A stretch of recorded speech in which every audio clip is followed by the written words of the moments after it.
mí poder estar compartiendo con los hermanos de Santo Tomás y que el Señor ha traído por su Santo Espíritu a cada uno de nosotros. Cada uno de ustedes tendrá un concepto que se llevará en esta semana, un concepto diferente al ser llenado cada uno de la palabra de Dios. Algunos buscarán información, otros buscarán temas novedosos, pero la palabra de Dios nunca ha sido novedosa. La palabra de Dios lo que desea y quiere hacer en cada uno de los corazones es llegar y transformar. De nada sirve la información si yo no soy transformado a la semejanza del Cordero. De nada sirve la información si yo no transmito amor a mi prójimo. De nada valdría todo lo que nosotros estaríamos mostrando en esta semana. Queremos mostrar la palabra, la Santa Escritura tal cual es.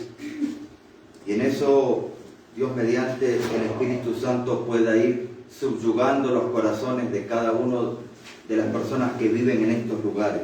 Mis hermanos, yo no sé de cuántos de ustedes se habrá dado cuenta, pero son terribles momentos los que estamos viviendo, momentos solemnes, momentos que posiblemente sean los últimos momentos de reuniones libres que podamos tener. Y allí cada uno de ustedes, subyugado por el Espíritu Santo, se dará cuenta si podemos desperdiciar el tiempo o si ya no es tiempo de desperdiciar nuestro tiempo.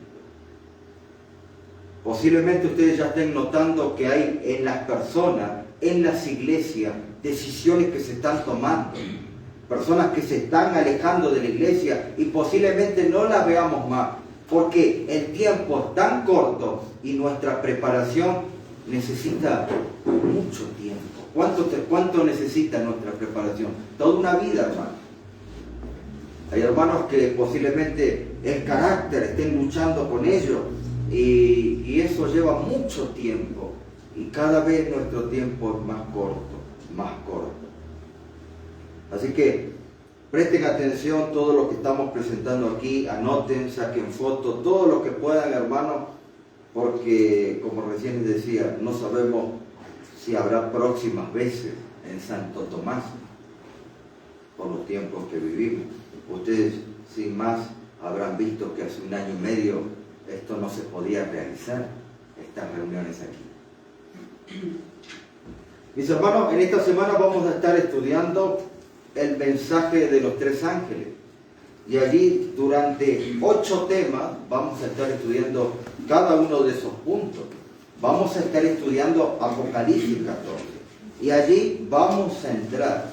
Hemos orado, hemos pedido la conducción al Espíritu Santo. Así que vamos a entrar entonces al capítulo 14, verso 6 en adelante. Vi volar por el medio del cielo a otro ángel que tenía el Evangelio eterno para predicarlo a los moradores de la tierra, a toda nación, tribu, lengua, pueblo, diciendo a gran voz: temed a Dios y darle gloria, porque la hora de su juicio ha llegado.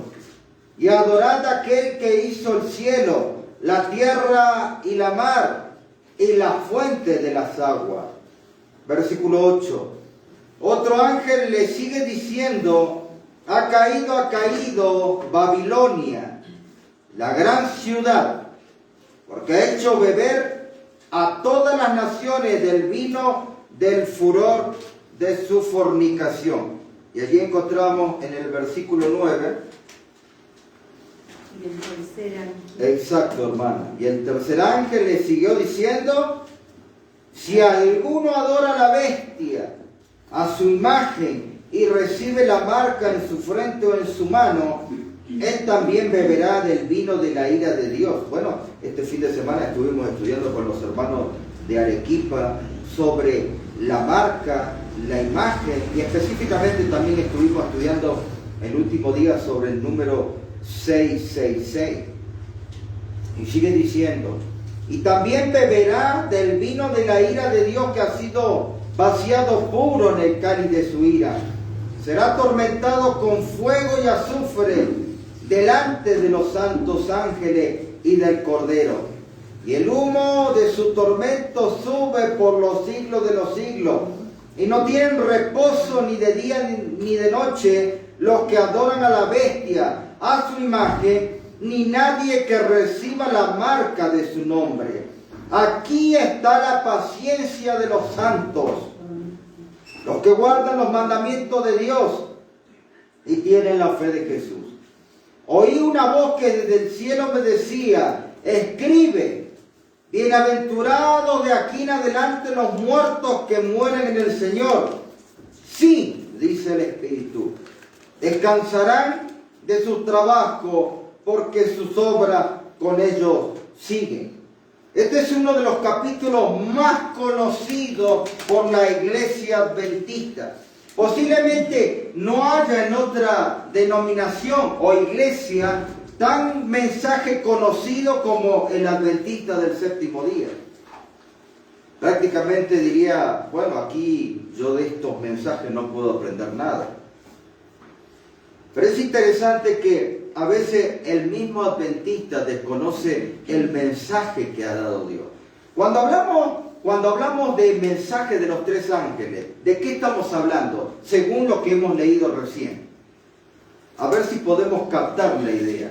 Cuando hemos leído el versículo 6 al versículo 13, ¿qué notan ustedes? ¿Qué es lo que notan? ¿Cómo? El último llamado. Exactamente. ¿Y cómo nos damos cuenta que es el último llamado? Porque en el versículo 14 dice: miré aquí una nube blanca y sobre la nube uno sentado semejante al Hijo del Hombre. ¿Quién es el Hijo del Hombre? ¿Eh? ¿Cómo sabemos que es Jesús? ¿Cómo nos damos cuenta que el Hijo del Hombre es Jesús? Bueno, recuerden que el libro de Apocalipsis se estudia con el libro de Daniel. Y en el libro de Daniel, en el capítulo 7, encontramos que el Hijo del Hombre, ¿quién es? Jesús. Que tenía en la cabeza una corona de oro y en la mano una hoz aguda. ¿Por qué tenía una hoz aguda Jesús? ¿Para matar? Para cegar. ¿Para cegar qué? Para cegar. Da miedo, ¿no? Una persona con una hoz. Bueno, eso vamos a estar estudiando en la semana. ¿Por qué? Porque allí Jesús tenía una hoz. Eso lo vamos a estar viendo en la semana. Pero, situándonos en este panorama, en esta base, nosotros encontramos que está el mensaje del primero, segundo y tercer ángel. ¿Y después qué viene? La venida de Cristo en la nube. Significa que, como dijo usted, hermana, no hay otro mensaje. Es el último mensaje que va a recibir la iglesia. Y por ser el último, es el mensaje más atacado. Es el mensaje más silenciado. ¿Se escucha hoy desde los púlpitos adventistas el mensaje de los tres ángeles? No se escucha. Que dicen que se predica es otra cosa.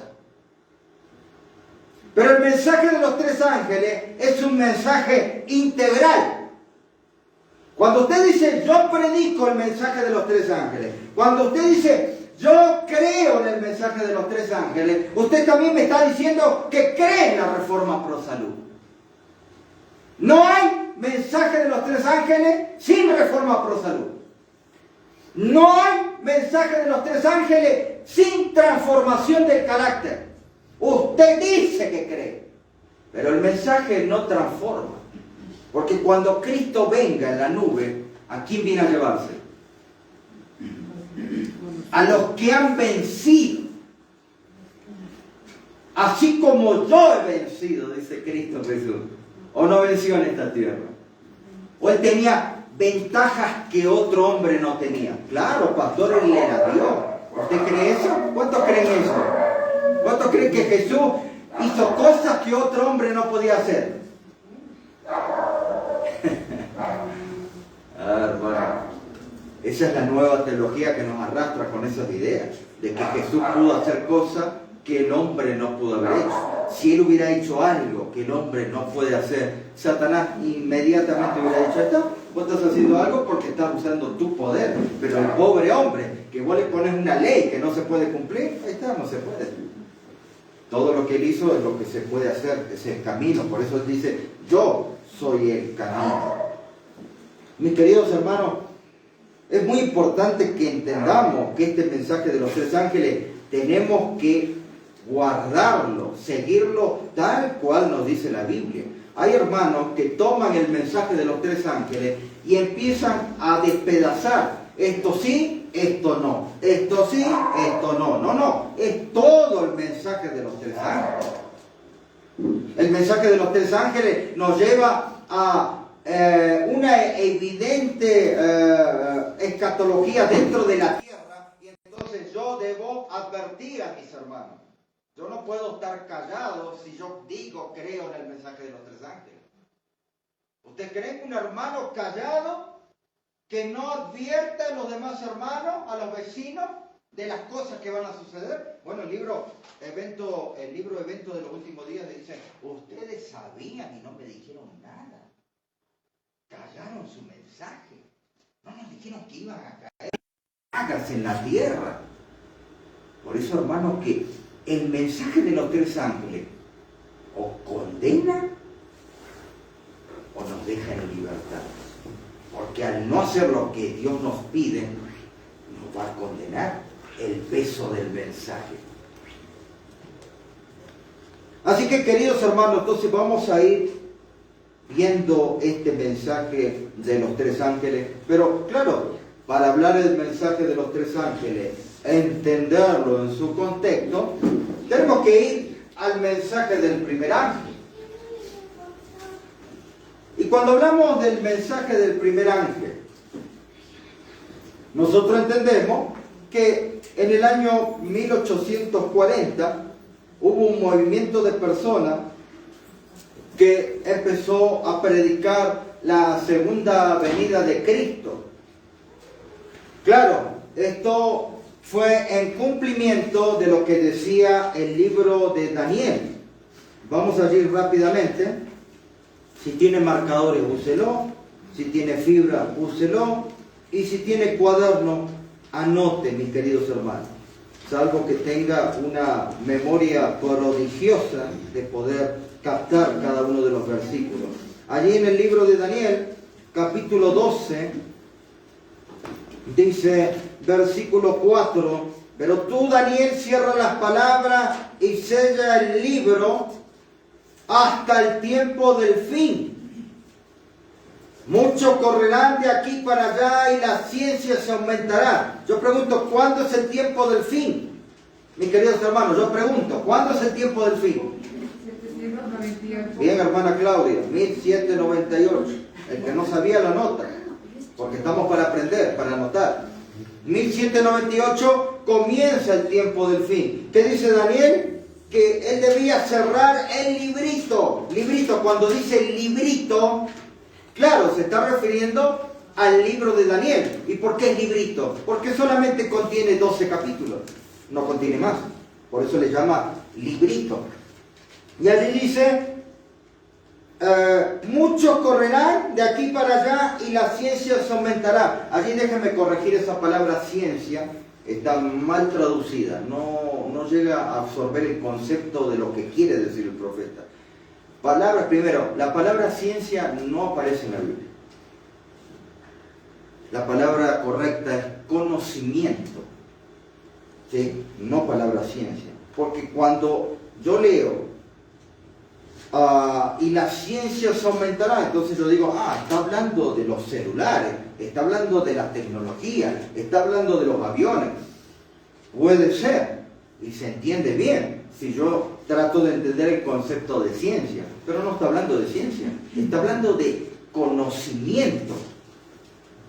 ¿Qué conocimiento, pastor? ¿Cuál es la vida eterna? Dígame la definición de San Juan. de la definición de vida eterna. ¿Cuál es? Que te conozcan a ti. ¿Cómo, hermano? Que te conozcan a ti. Ah, esa es la definición de conocimiento. El conocimiento es que yo conozca a quién.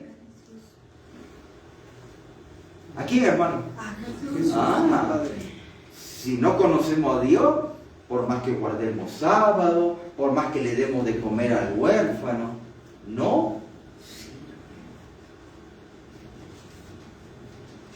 Y entonces la palabra allí es conocimiento. El conocimiento va a aumentar. Pero si usted me dijo que el conocimiento tiene que ver con Dios, entonces, ¿qué conocimiento va a aumentar?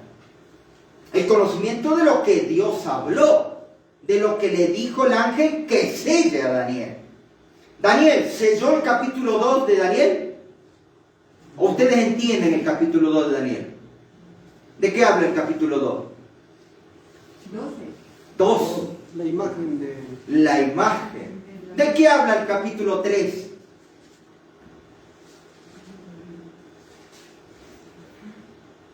¿De qué habla el capítulo 3 de Daniel? Bienvenida, hermana, bienvenida. ¿De qué habla el capítulo 3? Parece que está sellado. Parece que está sellado. ¿De qué habla? Pueden abrir la Biblia, hermano, ¿eh? No es que no está permitido abrir. O no trajeron Biblia. Capítulo 3, ¿de qué habla? Daniel en el horno de fuego. ¿Se entiende eso? ¿Se entiende el capítulo? ¿O hay cosas que no se entienden? No, está desellado. Capítulo 7 de Daniel, ¿se entiende? Le fue explicado, el ángel le explicó a Daniel lo que significa el capítulo 7 de toda esa bestia. ¿Quién era el león? ¿O Daniel quedó perturbado porque no sabía quién era el león? Se sabía que eran reinos, ¿sí o no, hermano? Entonces, no está sellado. Pero hay una parte del libro de Daniel que fue sellada. ¿Cuál es? La que tiene que ver específicamente con la profecía de las 2300 tardes y mañanas. Y cuando decimos 2300 tardes y mañanas, estamos hablando de Daniel 8. Esa parte fue sellada. Porque Daniel pregunta...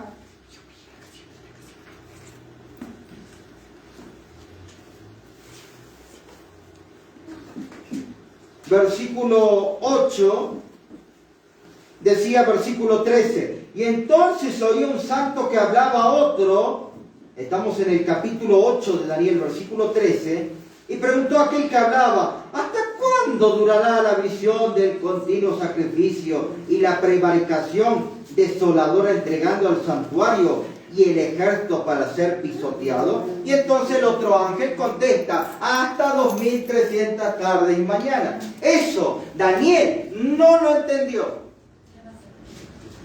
no lo comprendió. Sigue diciendo allí, y aconteció que mientras yo, Daniel, consideraba la visión, procuraba comprenderla, y aquí se puso delante de mí uno de apariencia de hombre, y oí la voz del hombre de entre las riberas del Ulai, que gritó y dijo, Gabriel, enseña a este la visión. Vino luego cerca de donde yo estaba, con su venida me asombré y me postré sobre mi rostro. Pero él me dijo, entiende, hijo de hombre, porque la visión es para el tiempo del fin. ¿Cuándo comenzó el tiempo del fin? Ahí la hermana Claudia lo dijo. 1798. A partir de allí empezó un conocimiento de lo que es la Santa Escritura. ¿Sí? Empezaron a examinar el tema de las profecías. ¿Cuántos conocen a este hombre? Levante la mano. Espero que voy a mirar bien con esto. Hermano, ¿quién conoce a este hombre? ¿Quién conoce a este hombre? Levante la mano, ¿quién lo conoce? Personalmente. No.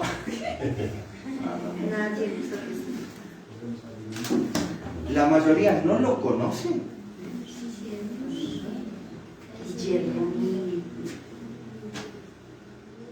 ¿No lo conocen, hermano?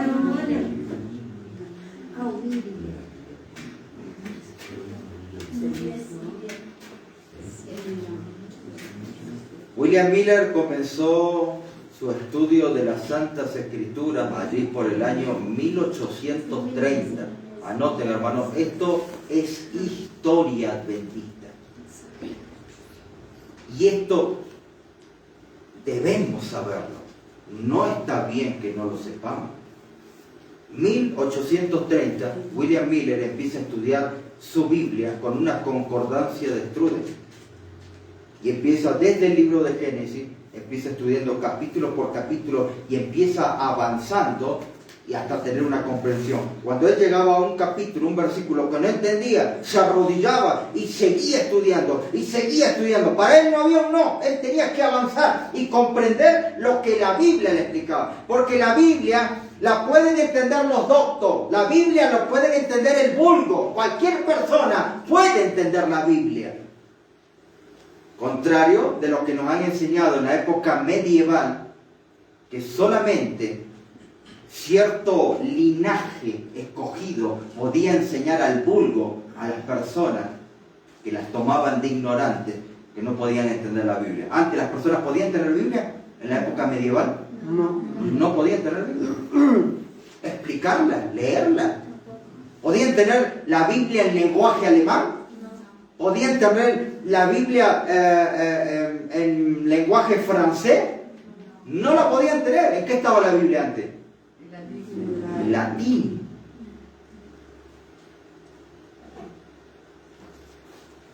Este hombre empezó a estudiar las profecías en la Biblia. Y entonces tuvo una comprensión.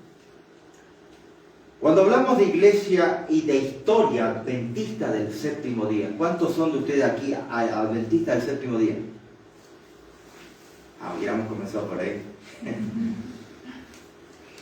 Cuando hablamos de la iglesia adventista y su historia, su nacimiento, no podemos obviar en la persona de William Miller, granjero, estudiante de la Biblia.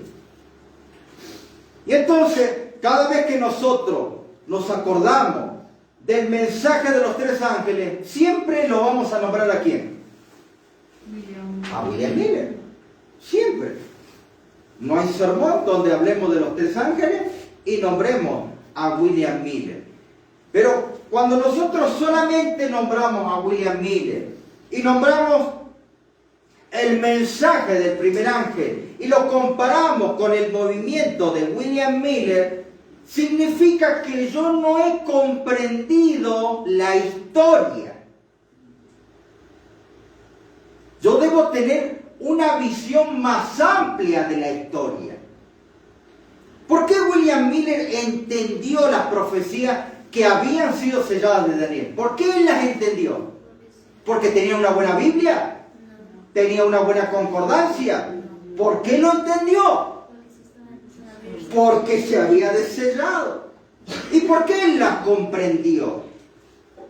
Porque él tenía un corazón noble, receptivo y humilde. Simplemente eso. No porque tenía una capacidad muy superior a cualquier otro hermano. Pero lo que yo les propongo en esta noche es conocer, lo que yo les propongo en esta noche, conocer la hilación histórica de lo que abarca el mensaje del primer ángel. No me pueden nombrar el mensaje del primer ángel si ustedes no tocan historia. Tienen que conocer historia. Porque eso es lo que da fervor al mensaje. ¿Cómo nacieron los primeros misioneros? ¿Cómo el ángel empezó a tomar vuelo?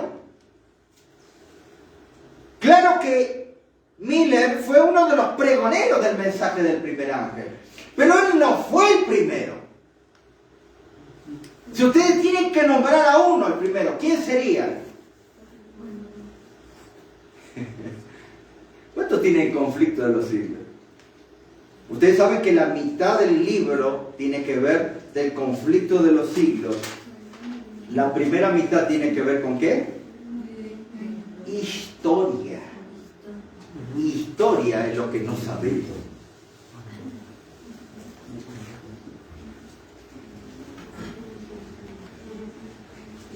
La iglesia adventista sufre de anemia histórica, no sabe la historia. Y los años y el viento que van soplando van olvidando de nuestra mente. Y entonces cada vez salen más generaciones desconociendo nuestros principios. Por eso que yo les propongo hacer una ilación esta noche sobre el mensaje del primer ángel. Claro, tengo que hablar de historia. Las profecías concernientes al segundo advenimiento vinieron de los sacerdotes católicos romanos. Siempre Satanás supo que el problema era infiltrar, ir de frente a la iglesia cristiana. Cristo, cuando había venido en la primera venida, Él empezó a esparcir muchos discípulos, gracias a que solamente había elegido 12. Ellos convulsionaron toda Europa. Y todo el mundo fue llevado el mensaje de Cristo Jesús. Pero Él al comienzo, Satanás, el dragón, como dice Apocalipsis 12, quiso ahogar a los cristianos, quiso raerlos de la faz de la tierra y casi lo logra. Pero ¿cuál era el problema que él no sabía? Cuanto más combatía la iglesia más se levantaba. La sangre era fertilizante para los cristianos. Así que esa lección Satanás la aprendió con los años. Atacar la iglesia significa que la iglesia crece. Y entonces, ¿qué hizo él? La empezó a infiltrar, a llenar de errores. Pero también, así como Satanás empezó a hacer eso, Dios empezó también a tocar los corazones de los gentiles. Porque ya el Señor nos dio una gran lección con el pueblo judío. El pueblo judío era el pueblo de Dios. La niña de sus ojos era el pueblo de Israel. ¿Qué obras no hacía Dios Jehová con su pueblo de Israel? Les daba de beber agua donde había arena. Ponía su mano para que las serpientes ardientes no maten a los israelitas. Les ponía una columna de fuego en la fría noche, como la de Espinar o como la de aquí. Cuando hacía calor abrasador, les colocaba una nube para que cubra. Hermano, ¿cómo se llama eso? Misericordia y amor. Como Él constantemente a su pueblo hizo grandes obras. Hasta abrió, ¿qué? Con su mano, ¿qué hizo el Señor? Abrió el mar rojo. ¿Y por cuánto tiempo detuvo con su mano el mar rojo abierto? ¿Cuánto tiempo? ¿Ah? Hasta que termine de pasar el Tiempo, ¿cuánto? Desconocer esto es desconocer la misericordia de Dios. Toda una noche tuvo el mar rojo abierto para que puedan pasar.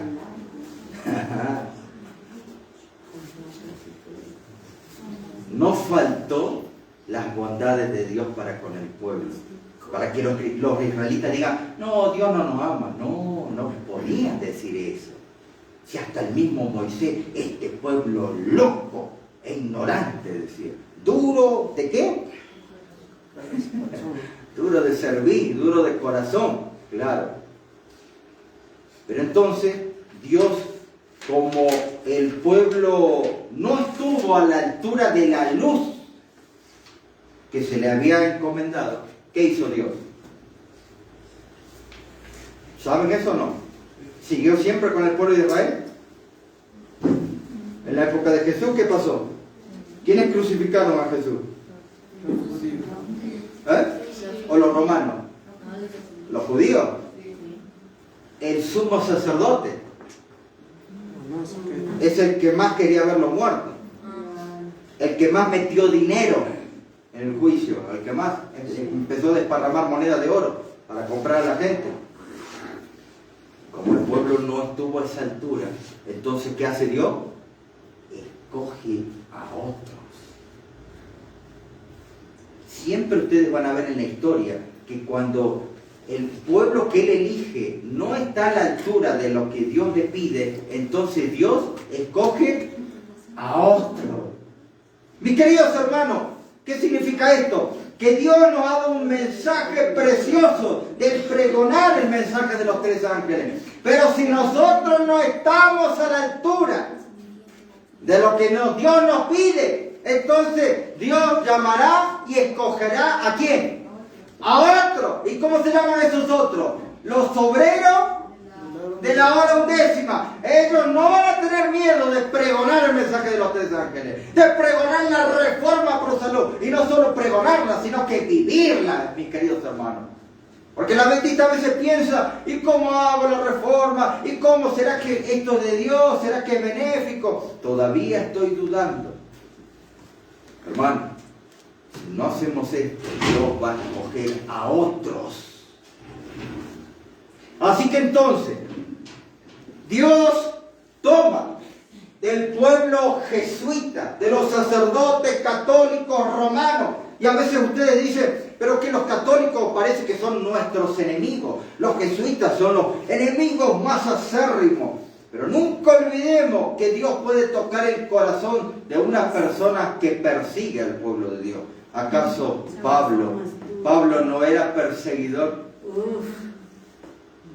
Ni el mismo que le curó la vista, cuando le dijo, anda a sanarlo, a este que persigue la iglesia. Es que tenemos esos preconceptos, hermano. Y entonces Dios escoge a un hombre, el más notable.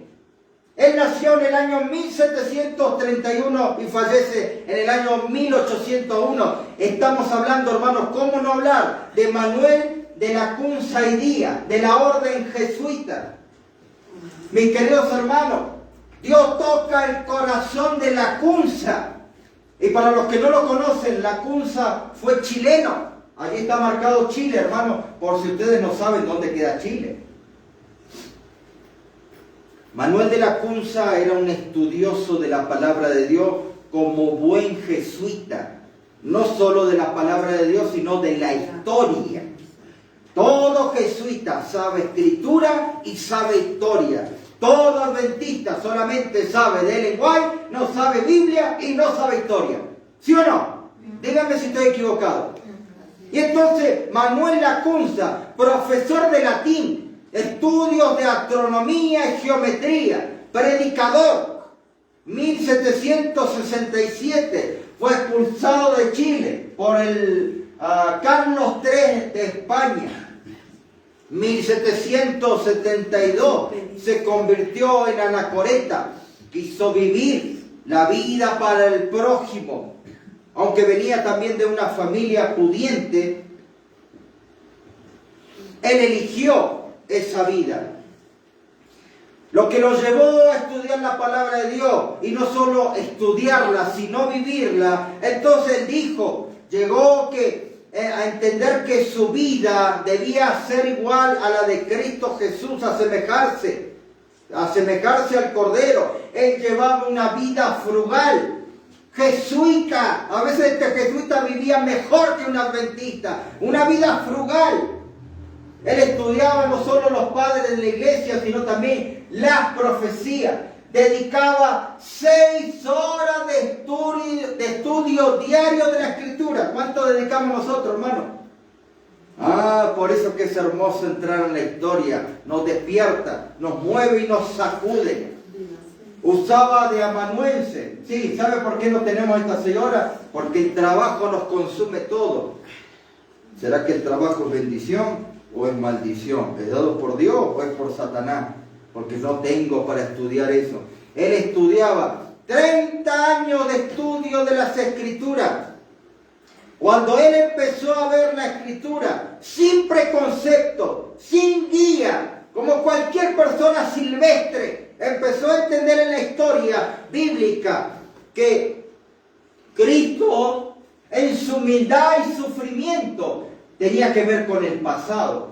Pero ahora los ojos y el corazón que estaban siendo tocados por el Espíritu Santo, él entendió que la humildad y sufrimiento que fue en el pasado estaba muy ligado en el futuro a la gloria y majestad de la segunda venida de Cristo. ¿Quién predicaba la segunda venida de Cristo? Así que Dios escoge un jesuita. ¿Cómo se llamaba? Manuel Lacunza. Manuel Lacunza. Eso fue lo que motivó su vida a una vida de servicio. Por eso que dice que él se convierte en anacoreta, persona que vive en lugar solitario, entregada a la contemplación y el estudio. 20 años de trabajo titulado, escribió muchas cosas, entre todas ellas, pero hay un libro que dejó marcado la historia. ¿Cuántos conocen ese libro de Lacunza? Nadie. Allí está el libro, se llamaba La venida del Mesías en gloria y majestad. Ah, hermano, ¿y de qué hablaba? ¿De qué hablaba? De la segunda venida de Cristo. Allí está el libro, ¿sí? Ahí está el libro. Todavía hoy se puede conseguir. Temiendo que sus descubrimientos fueran colocados en el índice de las obras prohibidas, Lacunza, cuando escribe el libro, no pone autor Manuel Lacunza, sino que cambia su nombre, disfraza al autor, oculta su identidad, poniéndose Rabí Juan Josafat de Guerra. Y él coloca allí dedicado a Cristófilo, amador de Cristo. ¿Por qué hace esto, hermano? Porque tiene miedo que sus obras sean colocadas en el índice de los libros de las obras prohibidas. La Iglesia Católica tenía una lista de libros de los cuales no se podía leer. Y entonces él tenía miedo, él quería que este libro llegue a la gente. No le importa que esté su autoría, pero lo que le importaba es que la gente sea despertada. Pero aún así, cambiando su nombre, fue colocado en ese índice de las obras prohibidas. Lo que lo motivó a Manuel Lacunza a escribir sobre la segunda venida de Cristo es el estudio de las profecías. Y es lo que también nosotros debemos dedicarnos. Sí, claro, tampoco debemos ser neófitos en cuanto al tiempo en el que estamos viviendo, cómo ha transcurrido y qué es lo que sucederá en un porvenir muy cercano. Cuando él escribió el libro de la segunda venida de Cristo, imagínense, mis queridos hermanos, en esa época hacer un libro no es lo mismo que hoy en día. Que hoy usted va a la librería, compra un libro armado y ya está. No. En ese tiempo había que hacerlo a mano, había que costurarlo. Llevaba mucho tiempo poder tener un ejemplar. Y entonces, en esa época que costaba, se entendía lo que valía un libro. Hoy en día, que es tan fácil, no se entiende lo que es tener un libro. Ni aún lo que significa tener una santa escritura en nuestra biblioteca. A veces cada uno de ustedes tiene 2, 3 Biblias, 4. ¿Saben lo que significaba tener una Biblia en la época medieval? Cuando el papismo mataba a las personas que tenían una Biblia. ¿Usted qué haría si lo quieren matar teniendo una Biblia? ¿Entregaría su vida o se va a retractar?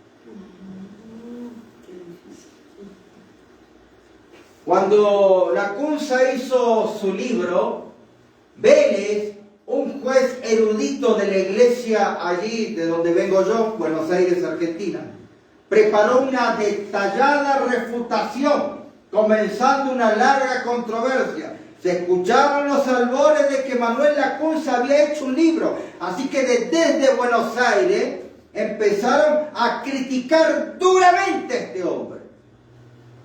Y al comienzo no se sabía quién era el autor, ese rabino que no se sabía, pero después se dieron cuenta que no era un rabino, que era ficticio, sino que realmente era Lacunza. Lacunza está queriendo meter ideas herejes, es un disidente. Él, por ejemplo, miren la diferencia. La Iglesia Católica, en el tiempo de Manuel Lacunza, creía en el postmilenio de la venida de Cristo. Luego del milenio ocurre la segunda venida. Qué casualidad que estas ideas siguen revelándose hoy en día. Él creía que la piedra de Daniel 2 es la... ¿Y quién es la piedra? Dios. ¿Dónde dice eso? Daniel, capítulo 2:44. Bien, gracias hermano. Exacto. El anticristo es un judío de la tribu de Dan. Eso es lo que decía la Iglesia Católica. Y claro que va a decir que es un judío. Claro, porque ellos sacaron lo que interpretaría la Biblia, ya sea preterista, ya sea futurista, para anular lo que la Iglesia Adventista había abrazado por años. ¿Qué había abrazado? La interpretación historicista continua, no historicista estática. La segunda bestia de Apocalipsis 13 es un discípulo del anticristo, una persona. La segunda bestia, la primera bestia la encontramos en Apocalipsis 13 del 1 al 4. La segunda bestia la encontramos en el capítulo 13, versículo 11 en adelante. Y nosotros sabemos que la primera bestia representa ¿a quién? A la Iglesia Católica Apostólica Romana. Y la segunda bestia del versículo 11, ¿a quién representa? Eso lo estuvimos viendo allí en Arequipa este fin de semana. A los Estados Unidos de Norteamérica. Encaja con esa profecía. El conflicto de los siglos dice, no hay duda alguna que esas características tienen que ver con la Iglesia, con los Estados Unidos de Norteamérica. Por eso que se escribe el libro América en la Profecía. Pero ¿qué dice la CUNSA? Miren ustedes la diferencia de esto con lo que estudia el hombre y se asegura que la Biblia lo avale. Pre-milenio, venida de Cristo. Claro, el milenio viene después de la venida de Cristo. La piedra de Daniel 2 es el reino de Dios y así lo dice. ¿Quién? Daniel capítulo 2. El anticristo es una organización, no una persona. Por eso que hoy en día la iglesia oficial dice, anticristo, todo lo que te aleje de Dios. No. Hay muchas cosas que me alejan de Dios, pero específicamente es una organización. La segunda bestia de Apocalipsis 13 es el sacerdocio católico romano. Esas eran las ideas comparadas con la iglesia católica. Allí seguimos. Roma se refiere a Roma pagana. Esas son las interpretaciones que había, gracias a estos hombres que levantaron de los jesuitas, del mismo pueblo jesuita nació las interpretaciones futuristas y preteristas. De allí salió. El Papa le dio carta abierta para que estos puedan confundir a la iglesia. El reino de Dios es la iglesia. Babilonia es la ciudad literal. Claro, era literal. Hoy en día Babilonia, todo lo que llena de inmundicia, hasta mi hogar, mi vestimenta. Porque nosotros creemos que Babilonia es un lugar de 4 paredes. Babilonia puedo ser yo mismo. Lo que yo hablo, la forma vulgar de hablar y no santificada como un hijo de Dios. La forma que yo como, la forma que yo bebo, todo tiene que ver con Babilonia. Lo que hay en mi hogar, lo que yo estudio, lo que yo leo, todo tiene que ver con eso, mis queridos hermanos. Babilonia es un símbolo de la Roma, no es la ciudad literal de Babilonia. Claro, mis queridos hermanos, la ramera de Apocalipsis 17 es Roma, no el paganismo, es la iglesia apóstata actual. El reino de Dios, dice, no ha sido establecido. Claro, la iglesia católica dice que la iglesia madre es la iglesia de Dios. Fue establecida por ella. Y cualquiera que sale de la iglesia es un apóstata, es un disidente, se ha apartado de la salvación. Eso, mis queridos hermanos, no está en la Biblia. Las críticas se concentraron especialmente, primero, la CUNSA ha abandonado los padres de la iglesia.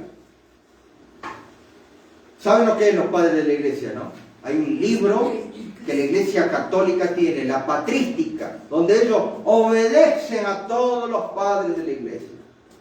El catecismo. Y luego, por tercer lugar, la Biblia. Su método literal de interpretación bíblica con desprecio del tradicional método alegórico, su interpretación del anticristo como cuerpo moral, la visión negativa de la jerarquía romana vinculada con la segunda bestia de Apocalipsis 13 y la ramera de Apocalipsis 17. Claro, esos capítulos molestan, claro, esos capítulos señalan a la Babilonia actual. 5. Error que le asigna al pueblo judío en su escatología. Además, suscitó gran controversia su enfoque milenarista, prácticamente abandonando en la Iglesia Católica desde el siglo III, con énfasis en dos resurrecciones, una de los justos y otra de los impíos, separadas por un milenio terrenal. Crítica y crítica y crítica. En 1875, José Domingo Cortés dice esto. Cortés en un diccionario biográfico, hablando de la cunza, palabra grata, dice: una de las glorias de la teología del presente siglo. Claro, estas palabras no venían de la iglesia, sino que venían de este hombre. En la exégesis bíblica, sigue diciendo Cortés, elevo a una altura que no ha llegado ningún escritor moderno, ni en Europa, ni en... ¿dónde? En América. Él lo tenía en un lugar, en un sitial muy alto a la cunza. ¿Pero de qué? De lo que había escrito sobre el libro. ¿Cómo se llamaba el libro? La segunda venida. La segunda venida del Mesías. Pero en Argentina se seguía discutiendo sobre él. Allí había amigos ardientes, implacables oponentes. Sobrevinieron acaloradas discusiones. Hermano, cuando digo acalorada, solamente falta mirar las reuniones que tenemos nosotros dentro de las iglesias, de lo cual se enteró la cunza. ¿Todo por qué? Por ese pequeño librito. Pero esto se fue expandiendo hasta que llegó a los oídos del Papa León XII. ¿Y entonces qué hizo él? Prohibimos su publicación en cualquier idioma. ¿Tiene ese poder la Iglesia Católica? Sí. Tenía ese poder. Quiere recuperar ese poder. 1767. El rey Carlos III de España lo exilia de Chile. Que se vaya a cualquier lado, que vaya a perecer donde sea, pero no lo queremos aquí. Bueno, ustedes después vieron que la cunza tuvo un día de nacimiento y tuvo un día de ¿qué? Donde feneció, mis queridos hermanos. No va a vivir para siempre. Pero hay algo que no podían apagar, mis queridos hermanos. Él había hecho un libro, ¿cómo se llama? La segunda venida del Mesías. La segunda venida del Mesías. Ese libro se empezó a esparcir primeramente por todo Chile, por todo el sur de América, incluyendo Argentina. Y cuando el libro hace su llegada, mis queridos hermanos, a tierras argentinas, ¿quién toma ese libro? ¿A dónde llega? ¿A las manos de quién, mis queridos hermanos? La mano del cura. ¡Ay, qué hermoso es cuando nosotros estudiamos la historia, hermano! Vemos cosas inimaginables como Dios hace llegar ese mensaje del primer ángel. Porque cuando hablo de la cunza, hablo del mensaje del primer ángel. Y Pastor Miller, espere que todavía falta mucho para Miller.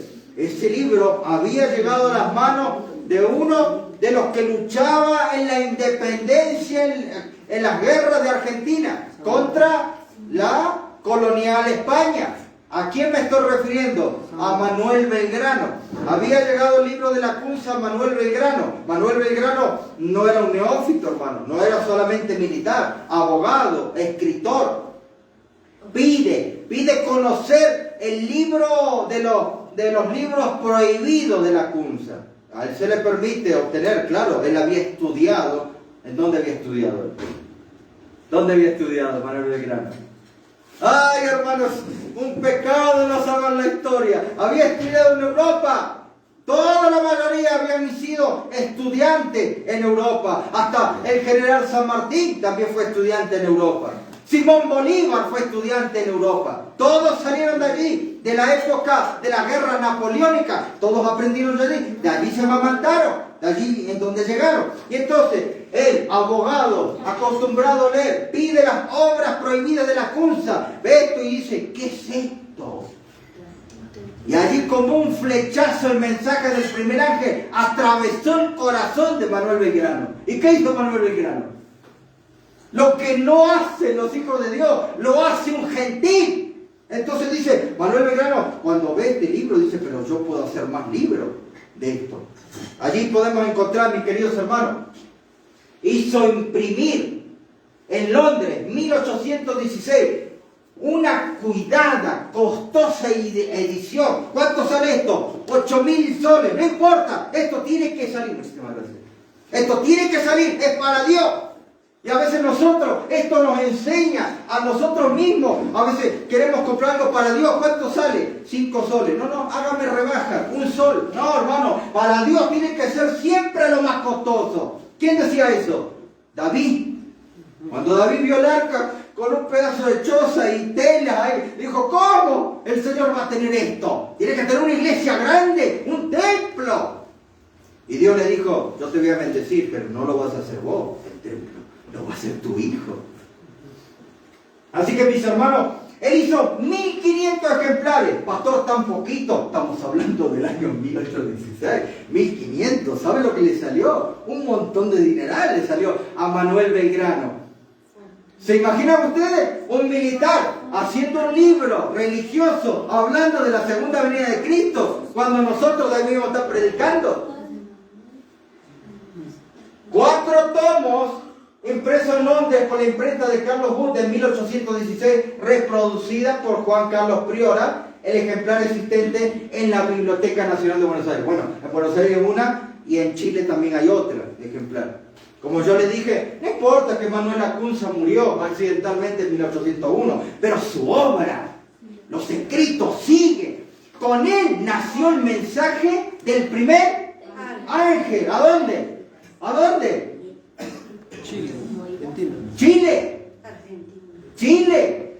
Primero nació con Lacunza, él fue el que escribió. Y entonces el mensaje del primer ángel se empieza a esparcir por todo Sudamérica. Pero sus escritos continuaron viviendo después de él para producir un maravilloso ímpetu al estudio de la segunda venida de Cristo. Ellos no fueron impresos sino hasta después de su muerte. Hermanos, pasaron como 20 años para que el libro empiece a reproducirse en serie. Y entonces sucede la gracia de Dios. Ese libro empieza a tener alas, como el mensaje del primer ángel, y atraviesa todo el continente, todo el mar. ¿Y a dónde llega ese libro? ¿A dónde llega, hermano? Si estamos hablando de Sudamérica, ¿a dónde llega? Norte, Norteamérica. No. Centro. ¿Cruza el mar? Asia. Europa. Llega a Europa. Pero pastor, en la Kunza ya murió. Sí, murió, pero el libro siguió a Europa. Llegó a Europa. Así que el mensaje del primer ángel llega a ¿dónde? A Europa. A Europa, hermano. Y cuando llega a Europa, ¿a dónde se empieza a esparcir? A otro continente. Claro, hermana. A África, a Asia, ¿cómo se llama? A Asia Menor. Se empieza a esparcir el libro. ¿Por qué? Porque tiene que ver con el mensaje del primer ángel. Porque ese ángel surca tribus, lenguas, pueblos y naciones. Nadie puede parar ese ángel. Y Miller mucho más adelante, falta, mis queridos hermanos. Sudamérica, la influencia del libro desde el año 1790 a 1824 se fue esparciendo por todas partes. Francia, Sudamérica, Italia, mis hermanos, España. ¿Dónde nos llegó el libro de la Kunza? Pero aquí hay un país que es muy interesante. ¿Cómo se llama este país? ¿Cómo se llama? Hay que comprar ¿cómo le dicen? Mapamundi. Sí, eso se va a comprar, hermana Claudia. Mapamundi para todos los hermanos. En vez de repartir conflictos, Mapamundi para todos. El Reino Unido, mis hermanos. Allí. Entonces el libro empieza a volar y a caer en tierra del Reino Unido. ¿Y a quién llega? ¿A la mano de quién? Será también a la mano de No podemos, si nombramos el mensaje del primer ángel, no podemos obviar la persona de Edward Irwin. Pastor, ¿quién es Irwin? Bueno, tiene que leer su Conflicto de los Siglos, hermano, si no, no estoy hablando chino acá. Irwin recibe el libro, lo estudia. Ay, hermano, esto parece que su corazón latía mucho más rápido al entender el libro de la Kunza. Entonces, Henry Drummond organizó 6 conferencias proféticas anuales en Albury Park. Son las famosas conferencias de Albury Park, en Inglaterra. donde se juntaban, claro, estamos hablando del Reino Unido, donde se juntaban a estudiar la Biblia, se juntaban a estudiar las profecías. 6 reuniones, hermano. La primera conferencia profética fue en Inglaterra, 1826, organizada por Henry Drummond. Entonces, este lo conoce a Irwin. Los dos se juntan y empiezan a hacer esas reuniones tan interesantes. Irwin había leído la edición española de 1812, ¿de quién? ¿De quién? De la Kunza, claro, estamos hablando de eso. Y entonces, ¿él qué hace? El libro de la Kunza estaba ¿en qué? ¿En qué idioma? ¿De dónde venía la Kunza? Inglés. ¿De dónde venía la Kunza? Chile. Entonces, ¿qué estaba escrito? En español, castellano. Y estamos hablando de Irwin. ¿Irwin de dónde es? Inglés. Reino Unido, Londres. Entonces, él traduce al inglés en 2 tomos preciosos, 1827. La traducción en inglés de Irwin en 2 tomos.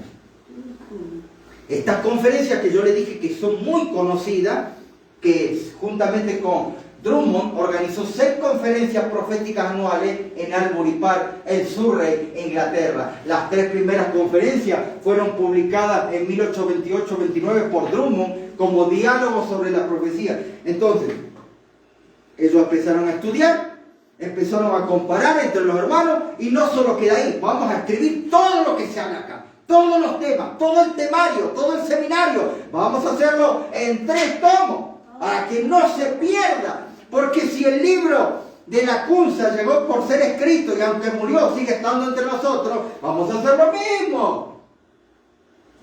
Fue así entonces que otros predicadores empezaron a encontrar el libro de la Kunza. Al comparar traducciones encuentran que Meguerra era ¿quién? ¿Se acuerdan que yo les conté? Sí. Al comienzo él se puso autor como rabino, pero dijeron, no es un rabino, era la Kunza. Existía una traducción parcial de la Kunza ¿en qué idioma? ¿Quién hizo eso? ¿Quién hizo eso, hermano? El mensaje del primer ángel. Vuela. ¿Qué hace el primer ángel? Vuela. ¿Y qué hacemos nosotros? Sentados. Ahora me está entendiendo mi hermana. Nosotros tenemos que ser como el mensaje del primer ángel. ¡Vuela! De aquí para allá. Hermano, vamos a expirar. No, es que ahora no puedo. Mañana tengo un cumpleaños. Y tengo que ir a pasear. ¿Me entienden? La demora que hacemos nosotros. No, para que estoy comiendo. No, el mensaje, no van a detener el mensaje del primer ángel por comer, por pasear. No, hermano, esto tiene que volar. Tenemos que apurarnos con presteza. Así fue que entonces todo el Reino Unido, mis queridos hermanos, solamente por el libro de la Kunza. Eso, cuando hablamos del primer ángel, nómbrenme a la Kunza, nómbrenme a Irwin, nómbrenme a Drummond y nómbrenme todas las conferencias de Albury Park. Interesante, todavía no llegamos a Miller. Todas estas ciudades fueron conquistadas, ¿para quién? No para el Papa, sino ¿para quién? Para Cristo, mis queridos hermanos. Y miren, las conquistas de las ciudades no eran en bus, no era en Civac, no era en tren, ¿a qué era? A pie o a caballo, mis queridos hermanos. ¿Se imaginan el pastor Pinto yendo a caballo? Hubiera sido un gusto querer hacer esto, hermano.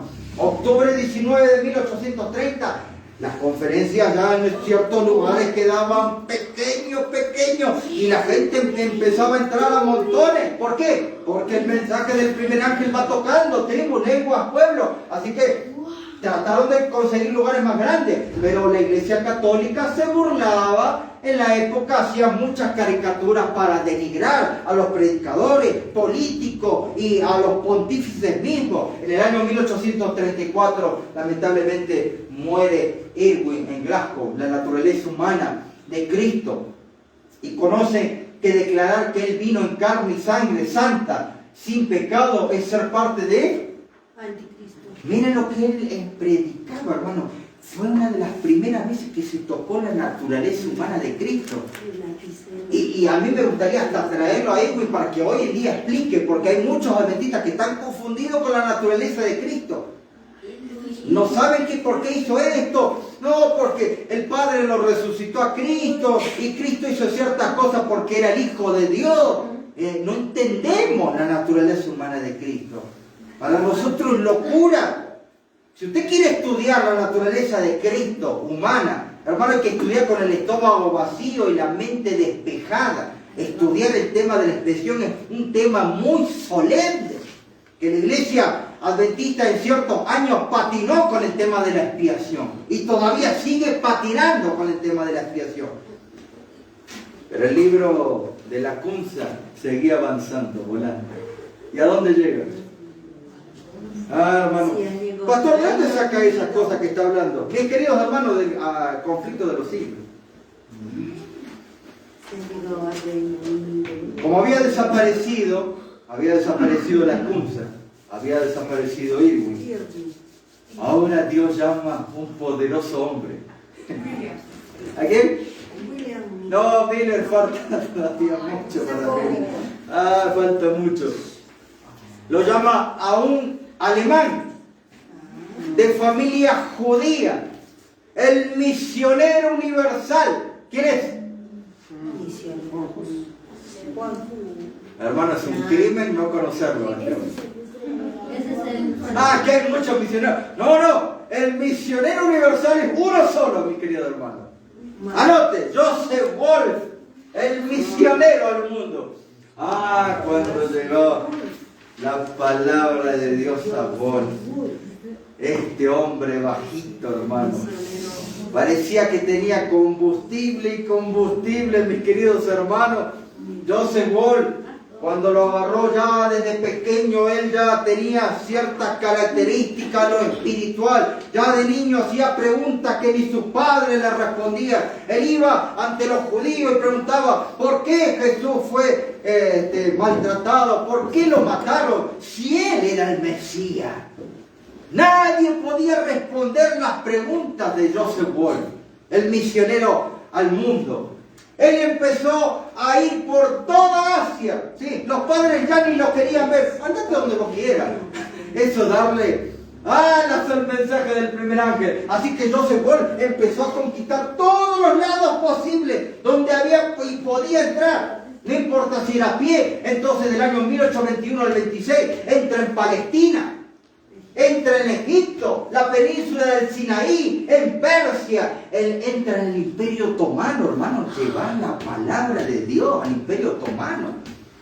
A Crimea, Georgia, Mesopotamia. Yo creo que con todos estos viajes, hermano, ya uno se cansó y ya está. Pero no, él tenía combustible para rato. Inglaterra, Escocia, Irlanda, Holanda, Alemania. Todo el Mediterráneo, cuando digo todo el Mediterráneo, no estoy hablando del lago Titicaca, hermano, es amplio. El Malta, las islas de Grecia, Egipto, Jerusalén, Chipre, y ahí quedamos, hermano. Gibraltar, Malta, yo creo que se tomaba un respiro de 5 minutos este hombre. Egipto, otra vez el monte Sinai, Jidá, en la parte de África. Tigre, Abisinia, Bombay, Santa Elena y hasta, hermano, Joseph Wolf llegó a los Estados Unidos de América y hasta el gobierno le abrió un momento, un lugar especial para que él hable. Eso es lo que hace el mensaje del primer ángel. Abre puertas donde el hombre las cierra. Juan Tudor, William Young, Alfonso Coleo, Juan Fría, Enrique Drummond. ¿Se acuerdan de esto? ¿Todo esto salieron de dónde? Salieron de la pulsa. La cruz. No, salieron de las conferencias de Albury Park. Anote, hermano, si no la memoria falla. Y entonces, el Papa Pío VI, ¿se acuerda? Fallece, pero él llega a la conclusión de que 1260 años, tarde y mañana, no tenía que ver con esto. Obviamente, allí en Inglaterra se siguen imprimiendo cada vez libros hablando sobre la profecía. Claro, Daniel 12 hablaba sobre ese crecimiento, ese desellar del conocimiento de las profecías. Y el conflicto de los siglos me avala decir eso, que no está hablando de la ciencia, está hablando del conocimiento de las profecías. Joseph Ward llega en el año 1847 a la conclusión de que Cristo tiene que venir por segunda vez. El segundo advenimiento empiezan a predicarlo muchos hombres. Se predica en Basora, Irak, por este hombre, donde se estudia la profecía de las 2300 tarde y mañana. ¿Dónde encuentro esa profecía? ¿En qué libro? Daniel 8. Bien, hermano, bien. Y entonces el mensaje por todo el mundo era necesario que empiece a volar el primer ángel. Así que llega también a Suiza. Ulrico Zwinglio fue el que también abraza el estudio de las profecías. ¿Cómo le decían a él? El gigante suizo de la Reforma, uno de los reformadores, el de lo que atrajo más odio del pueblo católico.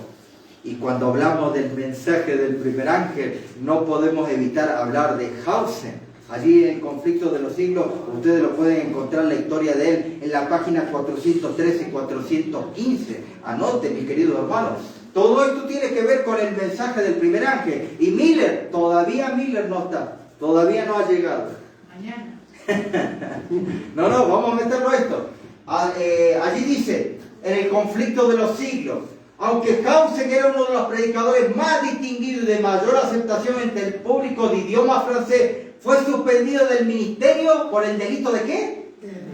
De haber usado la Biblia. ¿No pasa lo mismo hoy, hermano? Al instruir a la juventud. Al instruir a la juventud en lugar del catecismo de la iglesia, manual insípido, racionalista, casi desprovisto de fe positiva y llamando la atención de muchos hacia el estudio de las profecías que enseñaban ¿qué? Que Cristo viene pronto, mi querido hermano. Hoy en día hasta parece que se ha perdido ese poder de la segunda venida de Cristo. Mis hermanos, yo vi la transformación de mi iglesia por muchos años. Y saben, hace 30 años atrás, era Cristo viene. Cuando vos te encontrabas con una bendita, Cristo viene pronto. Hoy en día es Cristo viene. ¿Y qué vendrá Cristo? Parece que estamos cansados. Hermano, ¿puede cantar un himno? Y sí, a ver cuál puedo. Parece que no tuviéramos músculos espirituales. Anemia tenemos, hermano. Esta historia, hermano, nos va a hacer despertar. En Alemania, Bengel, ¿cómo no hablar de Alemania? Alemania, una tierra muy fructífera. De allí salieron Lutero, Mélaco y tantos hombres muy interesantes en cuanto al mensaje del primer ángel. El primer ángel llega, claro que llega a Alemania. Llega también hasta las tierras pontificias de Italia.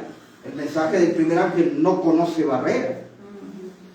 Allí tenía Bengel en el siglo XVIII, empieza a enseñar la doctrina del segundo advenimiento. Claro, Daniel 12 se había desellado y él estaba explicando eso. Defendía los derechos y privilegios de la iglesia. Abogaba porque se concediera toda libertad razonable a los que se sentían constreñidos por motivos de conciencia de abandonar la ¿qué? La iglesia oficial. Mientras estaba preparando un sermón sobre Apocalipsis 21. Hoy ya no se escucha eso en la iglesia, hermano. Ya Apocalipsis es tabú hablar de Apocalipsis. Hablar de Daniel, hablar de tabú. Claro, porque hemos vuelto a la época medieval, donde los pastores enseñan y el clero que dice, amén, dicen los laicos.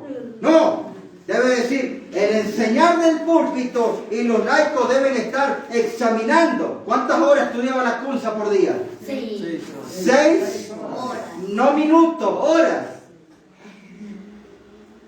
Los escritos de Bengel se propagaron por toda la cristiandad. Sus opiniones acerca de la profecía fueron adaptadas en forma bastante general en su propio estado de Württemberg. ¿sí? Allí esto lo pueden encontrar en la página 412, 413. Déjenme avanzar allí.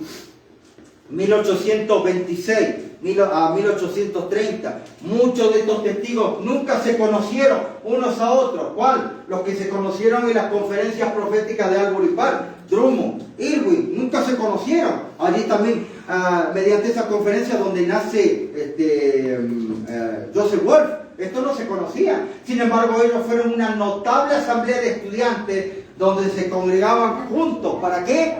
Para orar, estudiar, orar. Más acerca de las profecías que se relacionan a la segunda venida de Cristo. Esta reunión se celebraba cada año en Londres y fue llamada la conferencia. Cuando ellos estudiaban, se juntaban, había momentos de estudio, había momentos de oración y había momentos en que el ángel debe volar. Ahora estamos estudiando. Mañana debemos volar. Porque nuestras iglesias están muy estáticas. Y eso va en contrariedad con el mensaje del primero, segundo y tercer año. El primer ángel había llegado a muchos territorios. África, Francia, España, Asia. Hasta el mensaje del primer ángel llegó a China. ¿Cuántos sabían eso?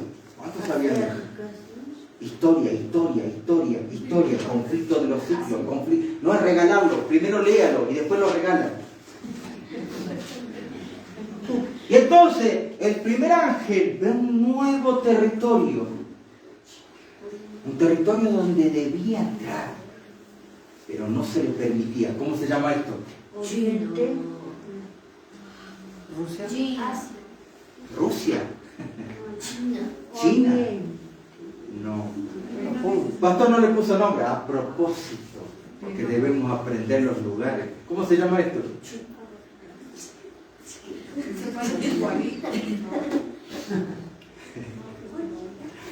¿Dónde bastante? Alemania. No es Alemania. Cuando en Alemania, allí en la Universidad de Wittenberg, una universidad muy conocida. Bueno, cuando hablamos de Wittenberg es inevitable no poder nombrar a Martín Lutero, que estudió en la Universidad de Wittenberg. Una mente muy fresca, una mente más rápida. Allí sus primeros años trató de asimilar, leer todos los artículos que podía desde el mismo original. La misma iglesia ya veía cosas que él podía dañar la iglesia, pero Lutero seguía aprovechando su tiempo, no perdía tiempo, no es que sacaba fotos, no es que sacaba selfies. Lutero empezaba a estudiar y se encontró, Dios le puso un gran amigo, Felipe Melanchthon. Ellos dos se conocieron allí en la universidad. Sí, eran amigos, pero amigos de la Biblia, se conocieron estudiando la Biblia, mis queridos hermanos. Y allí en Wittenberg ocurrió algo tan inesperado, pero que al conocer la historia vemos por qué Dios lo hizo así. Aparecieron estos dos hermanos.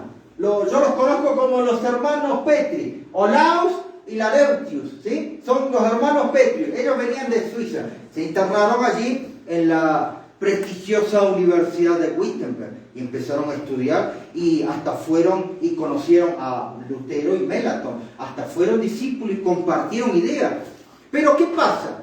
Como ellos habían entrado y no pertenecían a Alemania, los empezaron a atacar, los empezaron a vituperar, a tratar mal, a calumniar. Así que realmente no estuvieron mucho tiempo en la universidad los hermanos Petri, pero solamente unos cuantos meses le bastó en esa universidad como para salir y ¿qué?